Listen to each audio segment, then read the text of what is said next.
Hey guys, so today we're asking, should you hollow tine aerate your lawn or any form of aeration of your lawn in winter? Let's have a chat. I've said it before, lawns need air, rain and nutrients. If you get an imbalance, in other words, a bit too much of this or a bit too much of that or a bit too much of that, it causes problems. Every winter we get a lot more rain, so things get really wet and boggy. Now this lawn here is very much loved by the owners. They really do love this lawn and they take a lot of care of it throughout the year. But it always struggles a little bit, like every lawn in winter, it gets really wet and boggy. And it's started to thin out a little bit.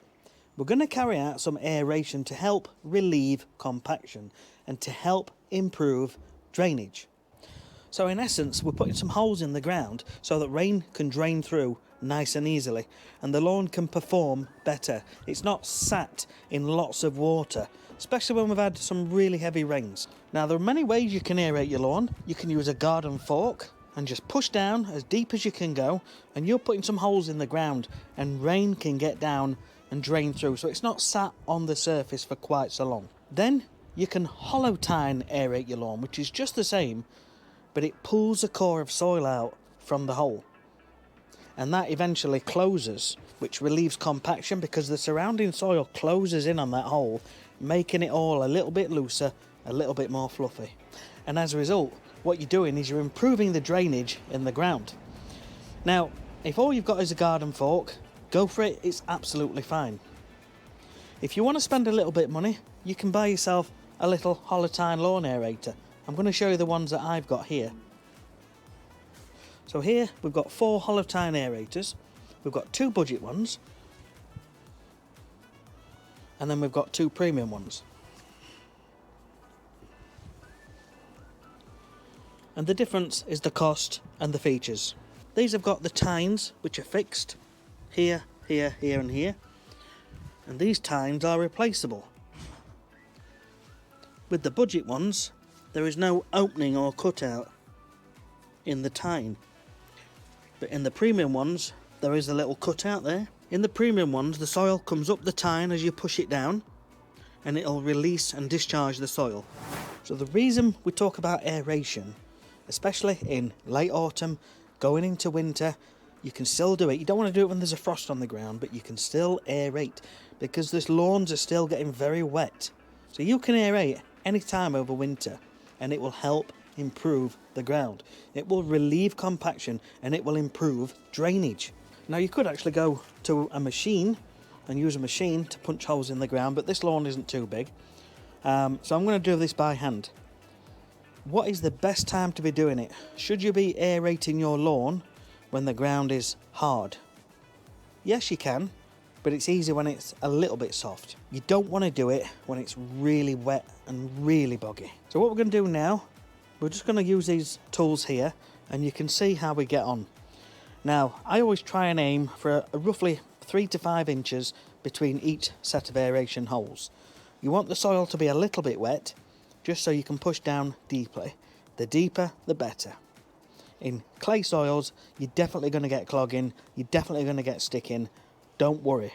Clean your machines at the end, clean your tools at the end. So we're going to start off with the budget ones. We'll start off with the J&J. You see, these tines are hollow because of the hole down the middle, and they're about 6 to 7 inches gap. I just place it in, push down and lift up.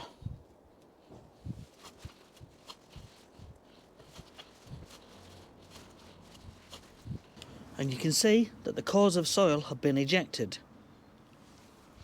Let's just have a look at the core. Okay, it's just normal soil, there's no clay really so much in here. Oh, there is actually. When you squeeze it, it sticks together. So this is now going to improve drainage. So you could just use that and carry on across the lawn. We'll try now with the Woah. The tines are a little bit narrower, so the holes aren't quite as wide. And the tines are a little bit close together, but they're also clogged. I want to show you now. The new soil may and should push the old one up and out.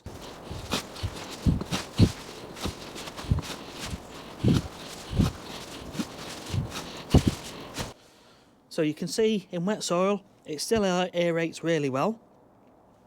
But because we left the soil in the holes, and it's dried a bit in there, it's gone hard, the soil cores are not being ejected, as they were with the J&J.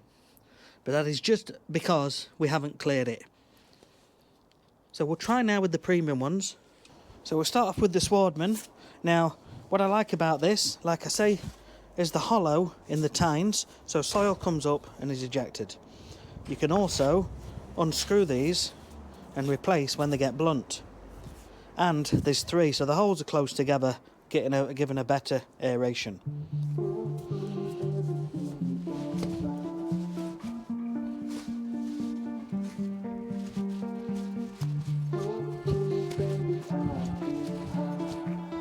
And now we'll try it with the Lanzi.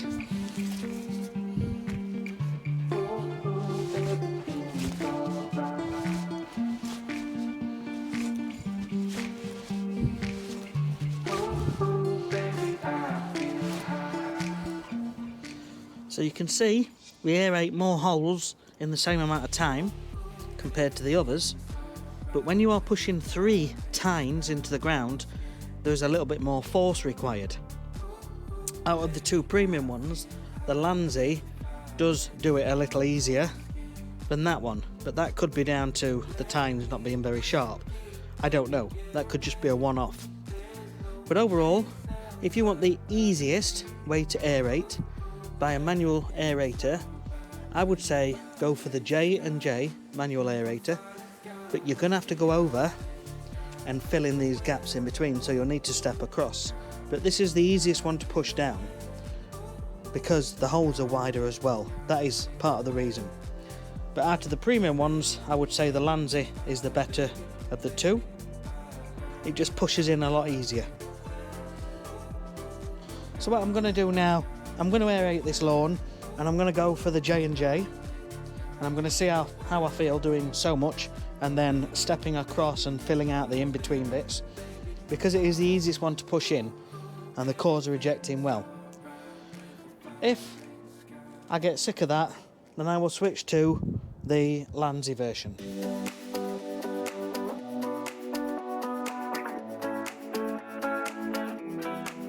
One thing you've got to be careful with is stones. In some places you will get stones and bricks and all sorts under the ground. Don't force it, because you'll end up blunting the end of the tine and then it'll make it harder to push in. Now you'll notice, because it's really wet, I'm able to just literally pick it up and throw it down. One more thing, you'll notice that the holes are about every few inches, something like that across the lawn. And you can have a look at the end for any areas which aren't filled in and just go over once more.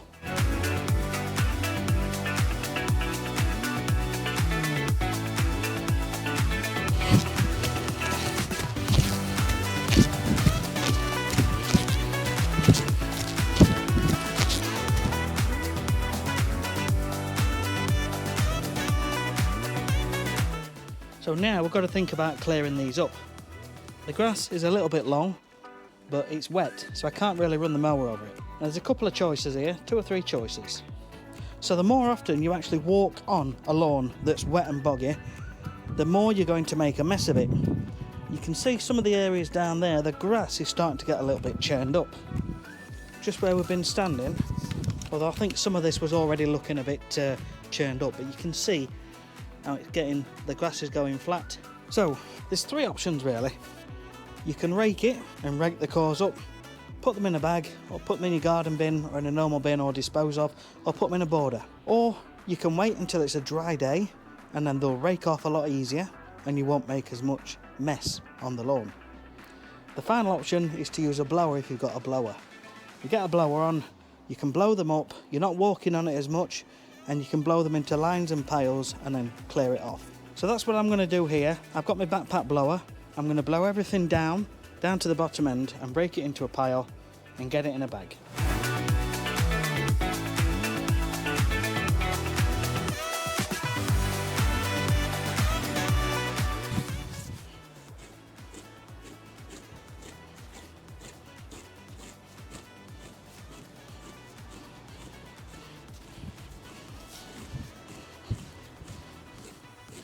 So remember, you don't need a blower, you don't need a manual aerator, you can just use a garden fork. But everything that you invest in makes a better job and makes life a little bit easier and makes a slightly better improvement in your lawn. Anything is better than nothing. A garden fork is absolutely fine.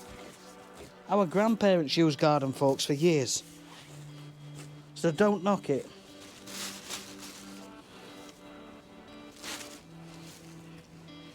So this is just soil. So if you want to reuse it somewhere, obviously be green and make the most of what you can.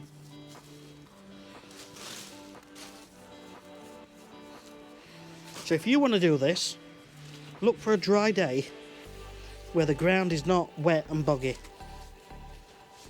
In my business, sometimes we have very little choice. We have to do things on days which aren't quite perfect. So we've developed ways to make it better and easier, and you still get a good result. Now I'll finish off with the rake. I'm just going to brush the grass back so the grass stands up. You want the grass pointing up to the sky so the sun, if we get any, will shine onto those blades and it'll just benefit from a little bit of sunshine. So yeah, thanks for watching. If you are interested in any of these tools, I will leave links for them down there in the description. At the end of this video, you're going to see links to some more videos which may be of interest here and here. Check them out.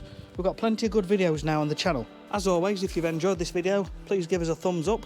Please click on the like button and please subscribe to the channel.